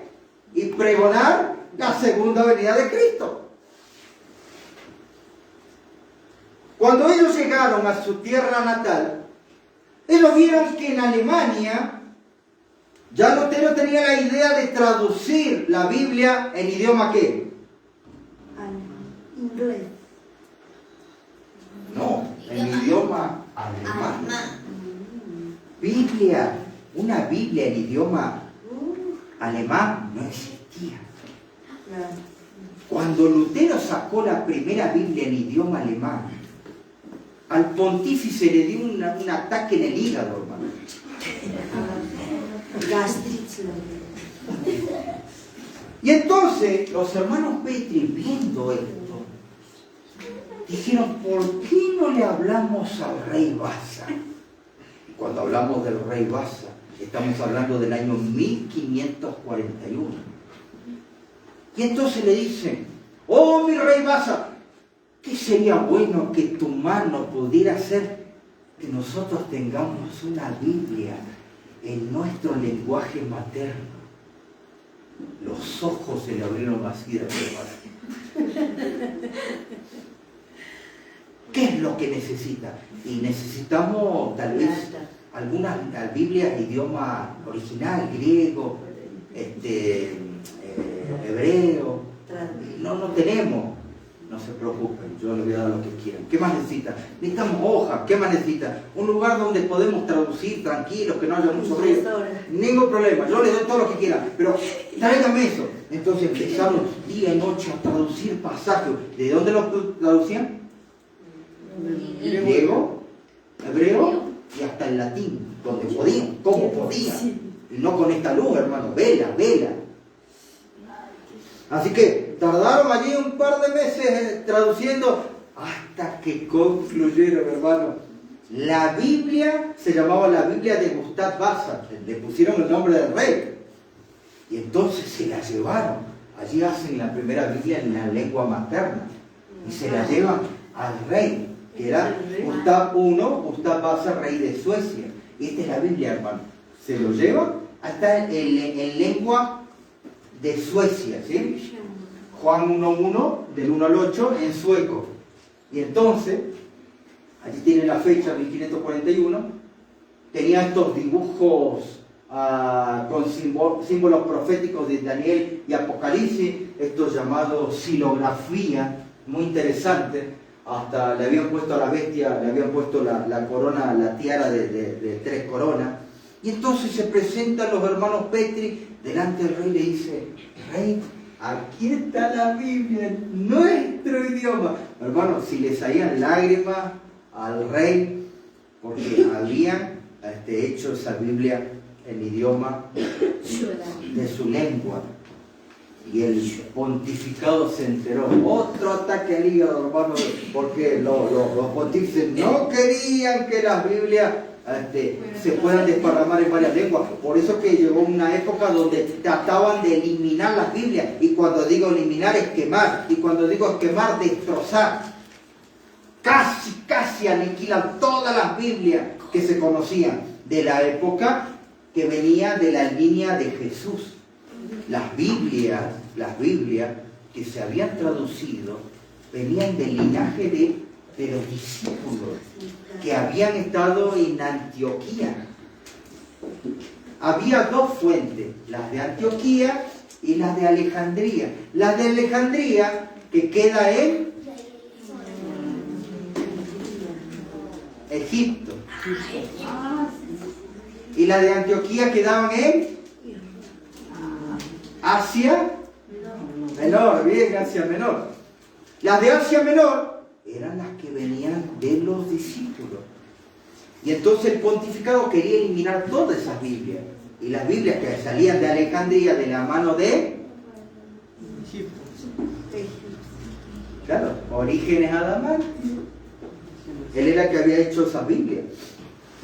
Y entonces, toda una confusión con tal de que las Biblias de la parte de los discípulos no se puedan desparramar por todo el mundo. Así que los hermanos Petri, cuando instauraron la Biblia de Gustav Vasa, entonces el pueblo que desconocía estas cosas empezó a abrir los ojos ante la segunda venida de Cristo, ante las profecías. Así que el mensaje del primer ángel llegaba a las tierras de Escandinavia. Y cuando hablamos de Escandinavia están todos estos países. El primer ángel encontró tierra fértil en Escandinavia, en Suecia. Cuando llega a Suecia, ve aparentemente una tierra muy fértil. La gente campesina que estaba constituida en ese trabajo agrícola, entonces empieza a recibir y a estudiar la Biblia. Pero ustedes saben, hermanos, que cuando un cristiano quiere despertarse, cuando un hermano quiere despertarse, hay que leer el capítulo El despertar cristiano. Satanás empieza a atacar.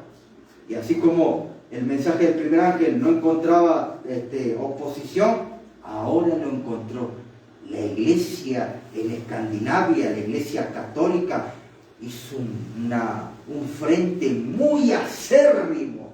Así que los que estaban liderando el mensaje del primer ángel eran los hermanos Vetri, que habían estudiado en la Universidad de Wittenberg. Entonces la iglesia católica, que tenía en esa época, ¿qué?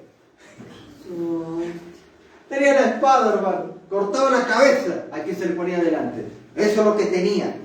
Se puso en oposición directa contra estos mensajeros del Señor que estaban predicando el mensaje del primer ángel. Y Guillermo Miller todavía no aparece.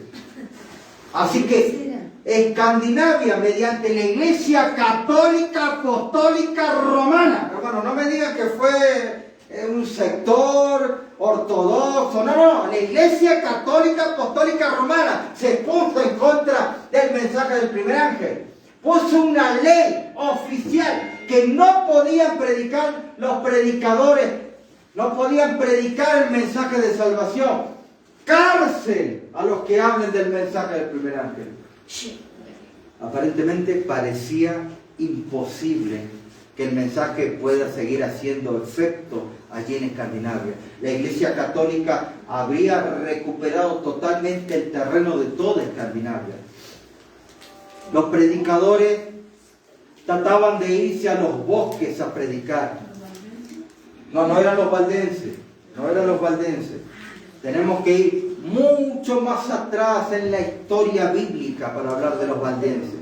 Pero en este momento estamos en tierras de Escandinavia.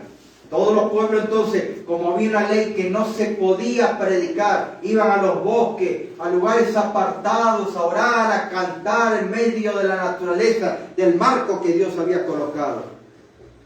Pero nuevamente la Iglesia Católica volvió a apretar las tuercas. Una ley llamada el Cartel de Convento de 1726. Aquí pueden verlo, la imagen original. Contra las reuniones de oración en casa. 12 de enero de 1726. Anuncio la prohibición de los llamados conventos. Reuniones de oración en los hogares. ¿No les suena esto parecido a lo que pasa hoy en día? Podemos reunirnos en las casas, a veces mal visto. Es lo mismo que pasó, es lo mismo que vendrá. A excepción de las devociones familiares, la prohibición estaba dirigida contra el movimiento inconformista, le decían en la antigüedad. ¿Cómo le dicen hoy? Disidente, reformista, que comenzó a realizar sus propios servicios religiosos fuera de la iglesia. Eclesiastés capítulo 3. Mis hermanos, los adultos no podían predicar. Si alguien había predicando, se lo agarraba así y se lo metía a la cárcel. O grandes multas. ¿Usted se atrevería a predicar si lo van a meter a la cárcel? ¿Sabe lo que significa 5 minutos de cárcel? Ablanda las piernas más fuertes.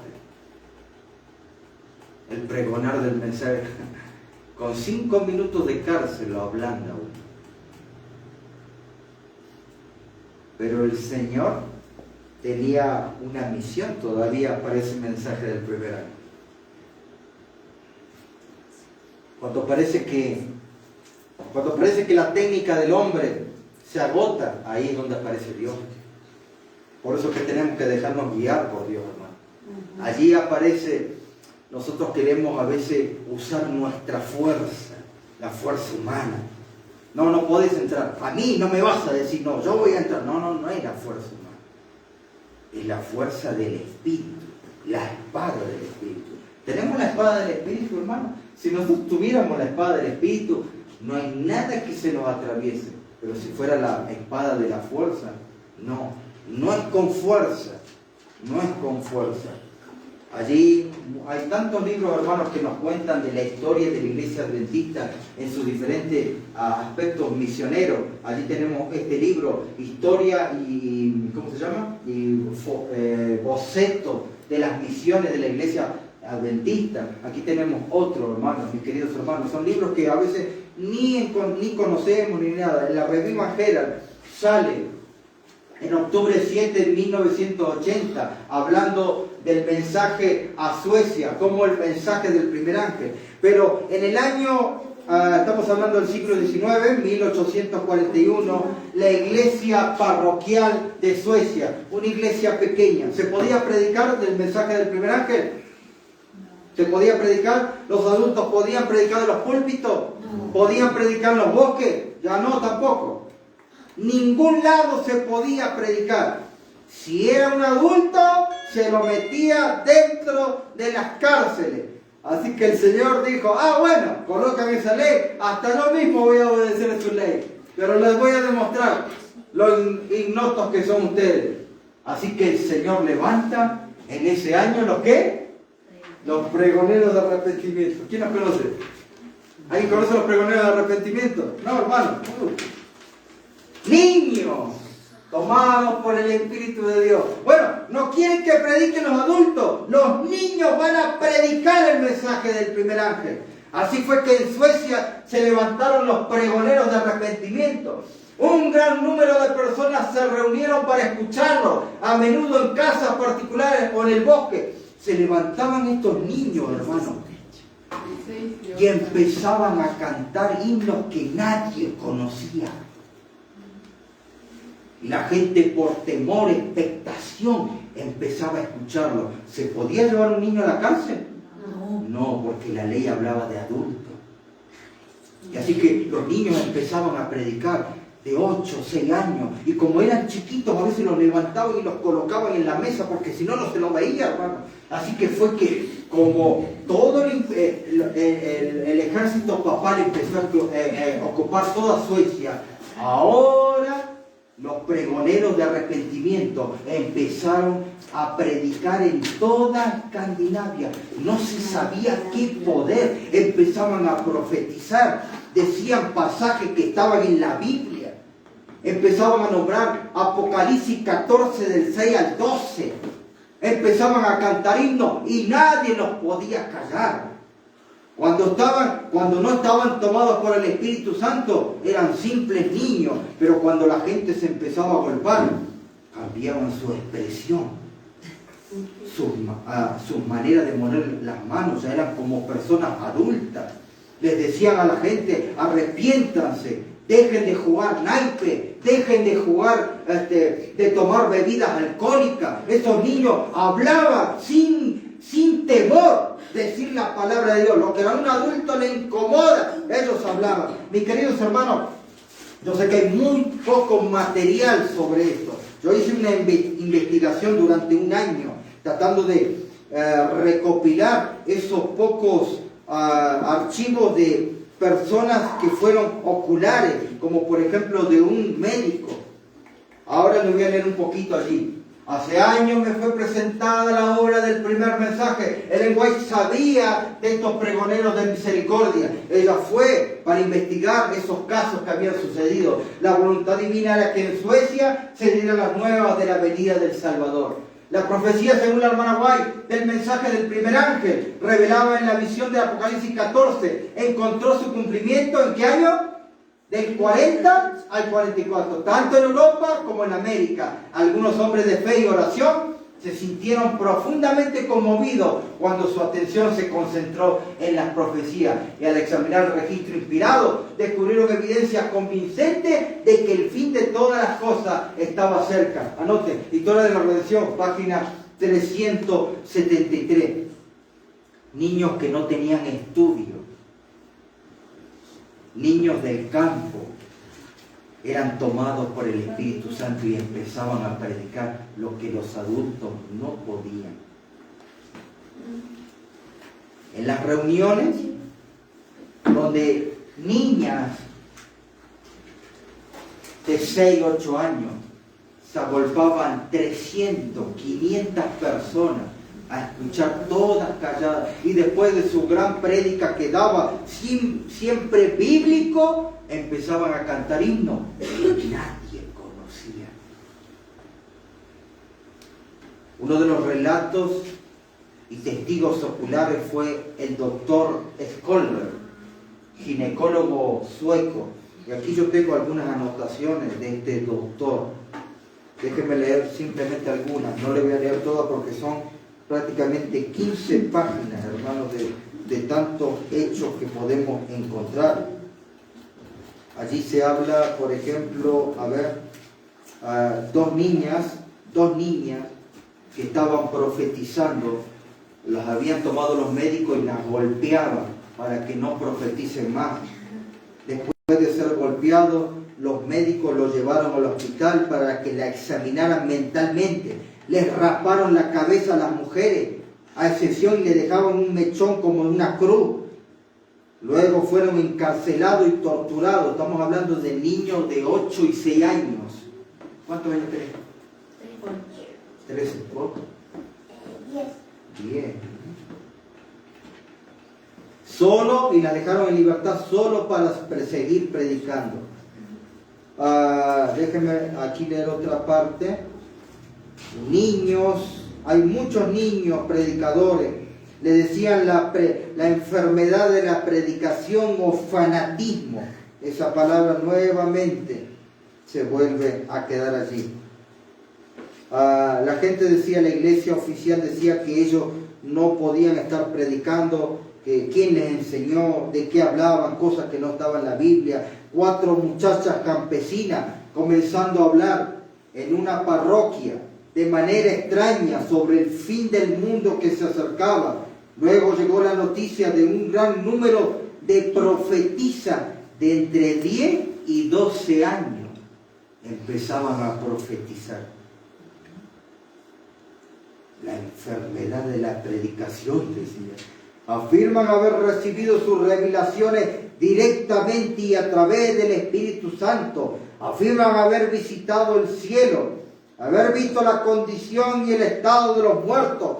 Profetizan la próxima destrucción del mundo y predican el arrepentimiento y la conversión.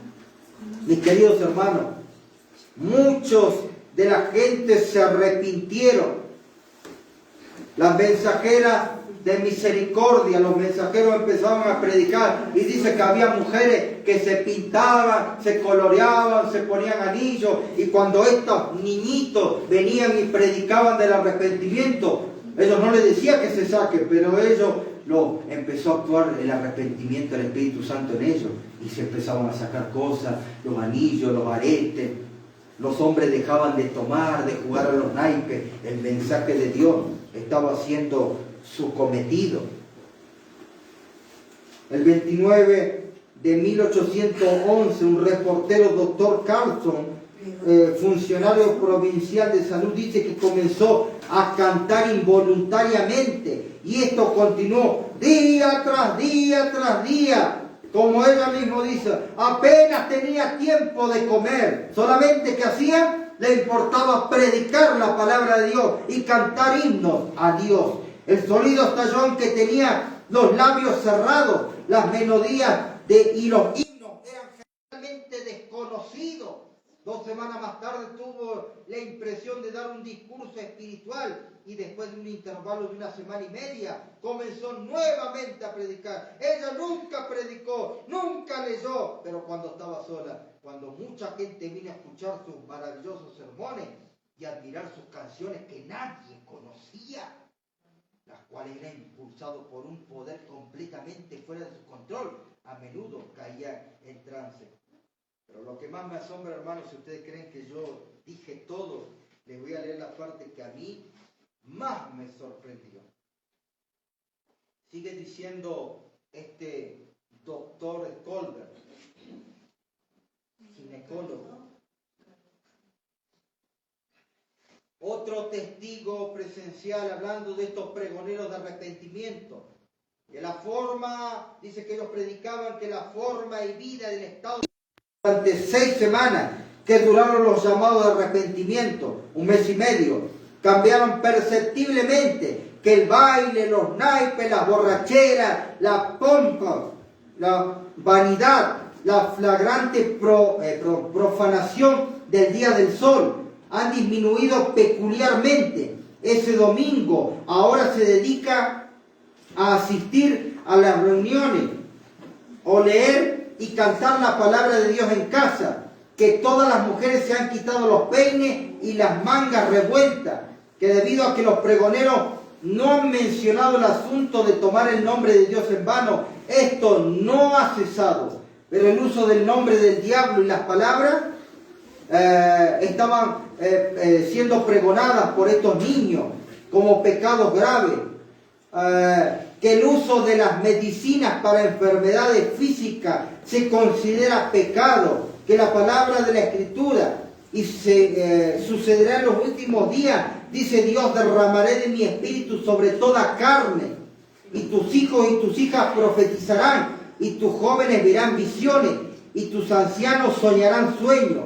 Se considera que ha encontrado su cumplimiento en este fenómeno. Todo esto, hermano, es lo que hemos tratado de recopilar en este estudio. En el 6-7 de febrero de 1842, esta niña que predicó ante 3.000 personas, y al otro día, el 7, 4.000 personas. Los niños predicadores, mis queridos hermanos, no hay mucho archivos sobre esto. Salmos 82:2, de la boca de los niños y de los que maman, perfeccionaste la alabanza. Pero todo esto no es nuevo. Ya en la época de Cristo, cuando Cristo entró en su pollino durante Jerusalén, la gente alababa, hosana a nuestro Dios, a Jesús. ¿Y qué decían los fariseos? Los fariseos le decían a Jesús, haz callar la multitud, ¿por qué hace tanto ruido? Y entonces la gente de miedo se calló. Pero cuando entró adentro, los niños empezaron a alabar a Dios. Hosana, hijo de David, en cumplimiento con la profecía. De la boca de los niños y de los que maman, fundaste la fortaleza a causa de tus enemigos, para hacer callar al enemigo y al vengativo. Pero la profecía de Joel, capítulo 2, 28, dice que en los postreros días, dice Dios, derramaré de mi espíritu sobre toda carne, y sobre vuestros hijos e hijas profetizarán. ¿Cuándo se cumplió esta profecía de Joel 2, 28? ¿Alguien sabe? ¿Qué dijo el pueblo? Claro. ¿Qué época fue esa?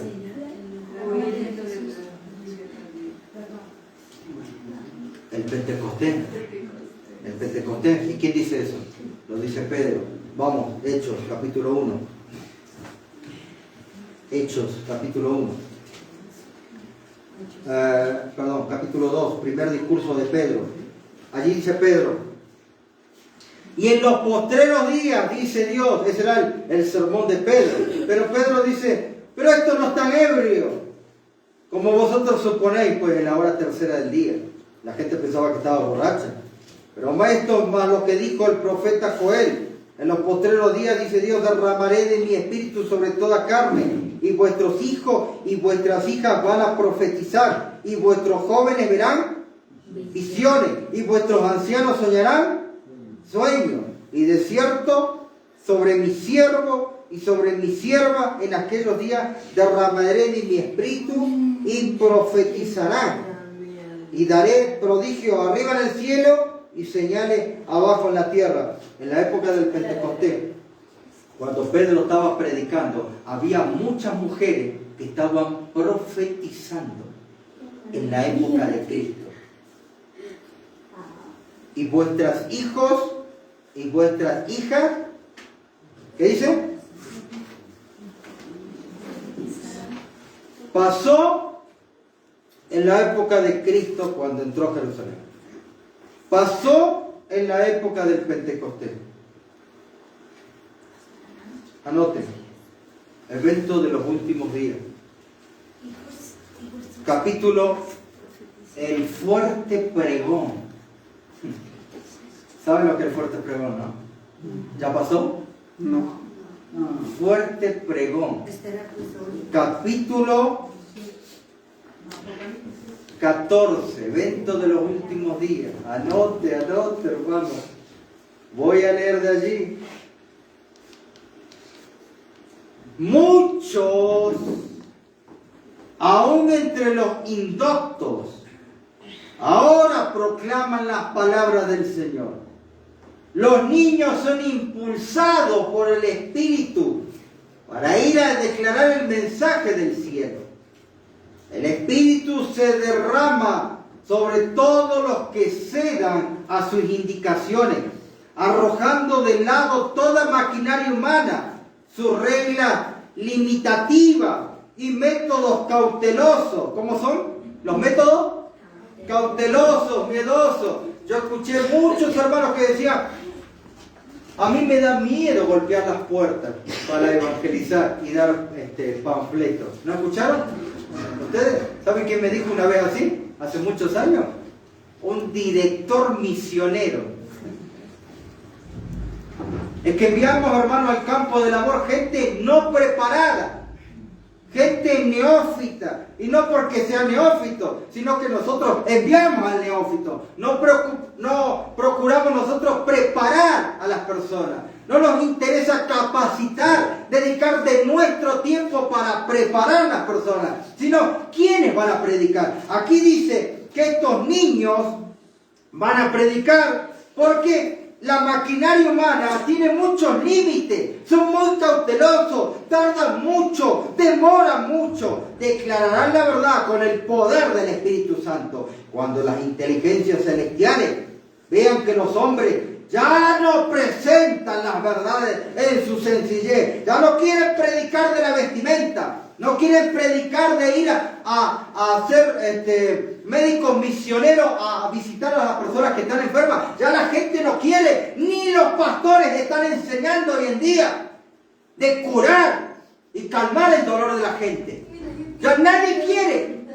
No hay ni ancianos que deseen orar los unos por los otros, cuando los ancianos deberían estar visitando las casas de las personas que están enfermas, que tienen gripe, que tienen COVID, que están enfermas, dolores de cabeza, gastritis, diabetes. Todo eso debería ser el trabajo de los pastores y los ancianos. ¿Y dónde está ese pueblo que tanta luz posee?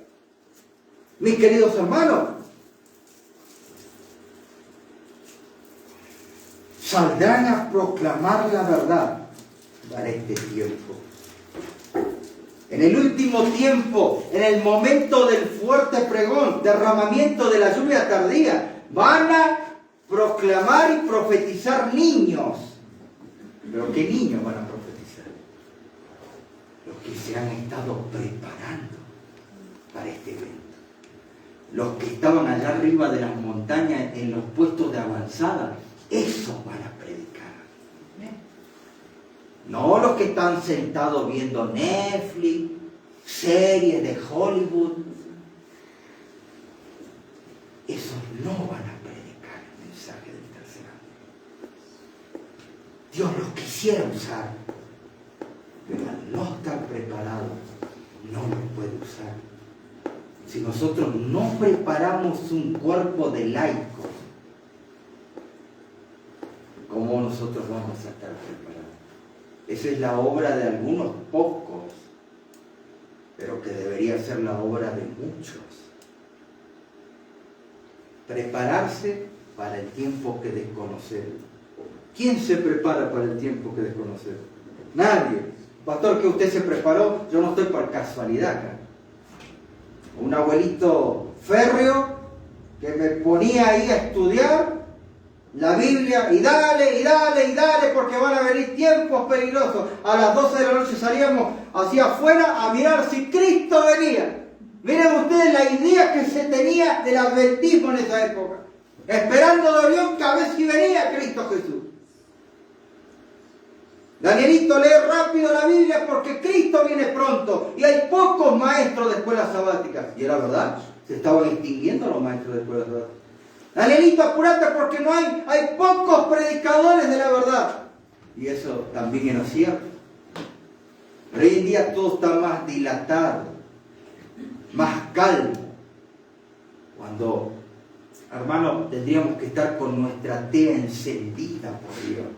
Amén. ¿Acaso hace 2 años no vieron lo que pasó? Y esto es una calma aparente. Ahora va a venir con más fuerza. Los que no estemos preparados, hermanos, ¿qué va a pasar?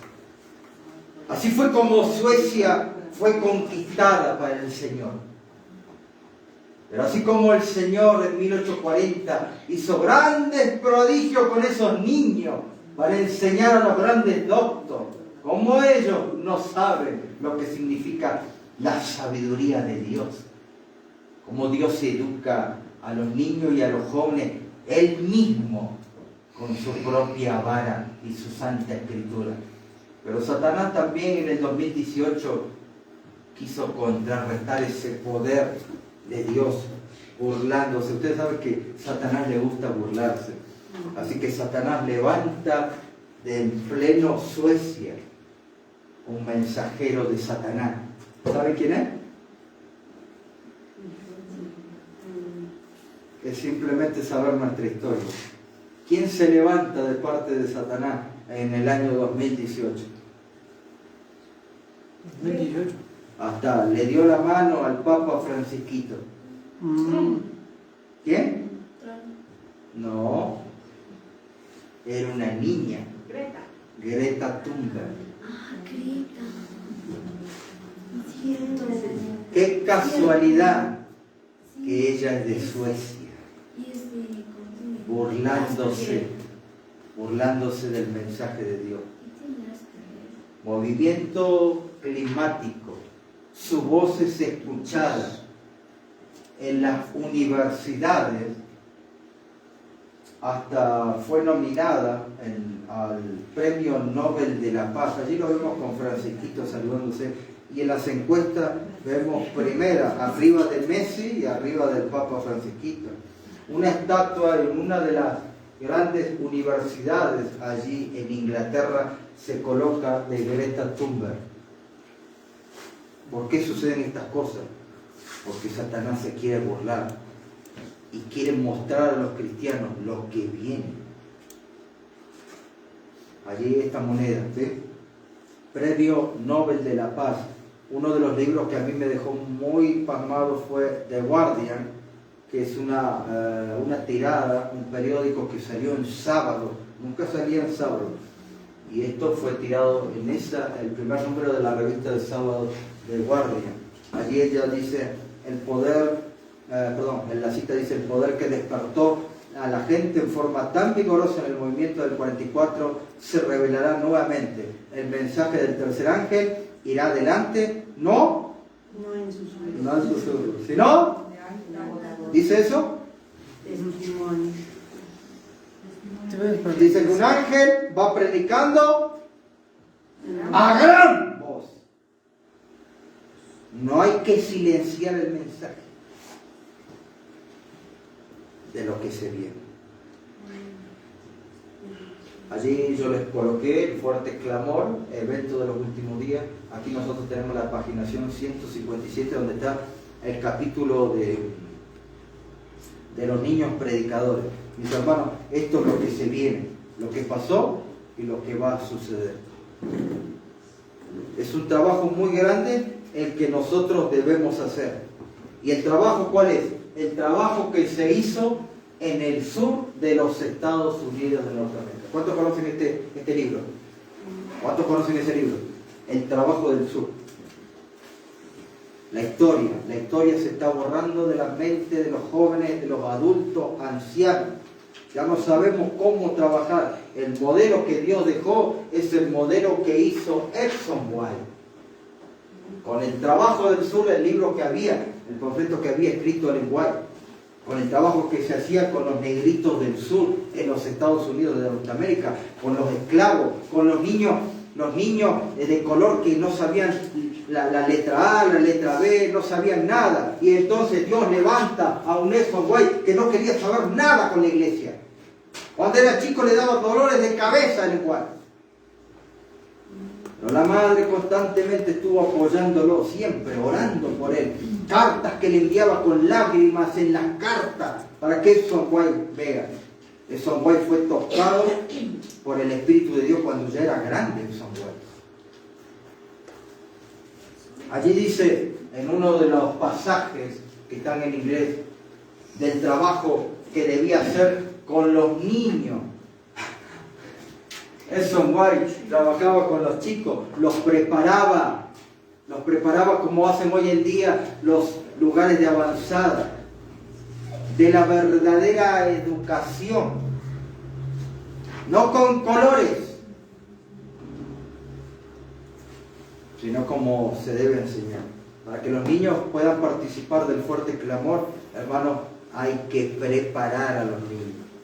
Esto no es obra de la casualidad. Estos niños merecen horas de ayuda, lágrimas, apoyo en oraciones y apoyo económico.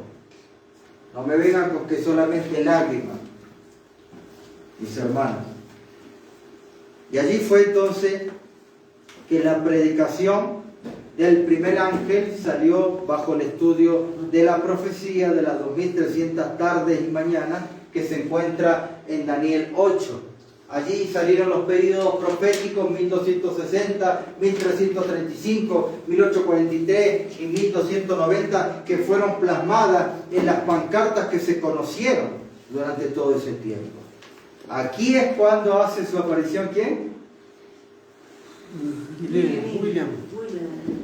Ahora podemos hablar de William Miller, pero eso va a ser mañana. Mañana yo les voy a hablar cómo trabajaba William Miller, cómo trabajaron los hermanos del Adviento. Había dos grandes poderes que usaba la iglesia y que hoy en día se ha perdido. ¿Alguien me puede nombrar esos dos grandes poderes que ellos usaban? Esos dos pilares para evangelizar a la gente. Carpas. Le voy a ayudar con uno. La Biblia. El estudio de la Biblia. Punto número 2. ¿Eh? No.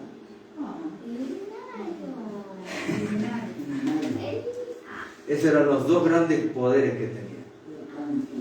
Mañana voy a hablar de cómo predicaban los hermanos del Adviento y cómo cantaban los hermanos del Adviento. Cosa que nosotros estamos muy alejados de lo que cantamos.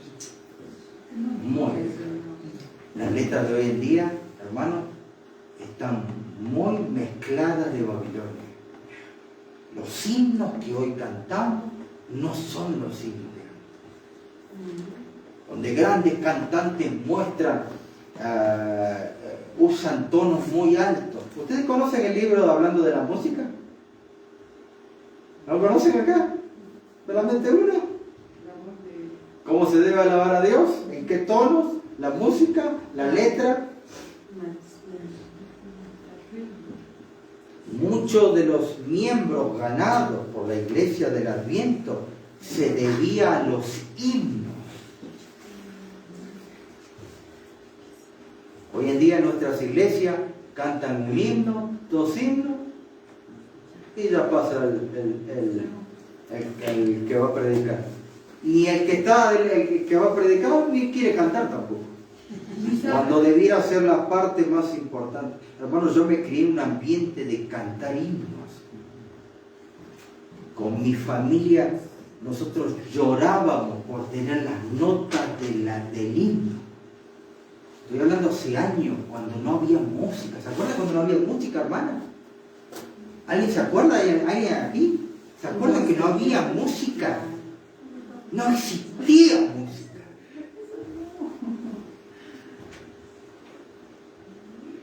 Nosotros cuando hacíamos los cultos familiares, Señor, envíanos a alguien que sepa himnos de sábado. La iglesia no se cantaba himnos de sábado. Y hoy tampoco cantan himnos de sábado. Pero eso, mañana. Vamos a orar, mis queridos hermanos.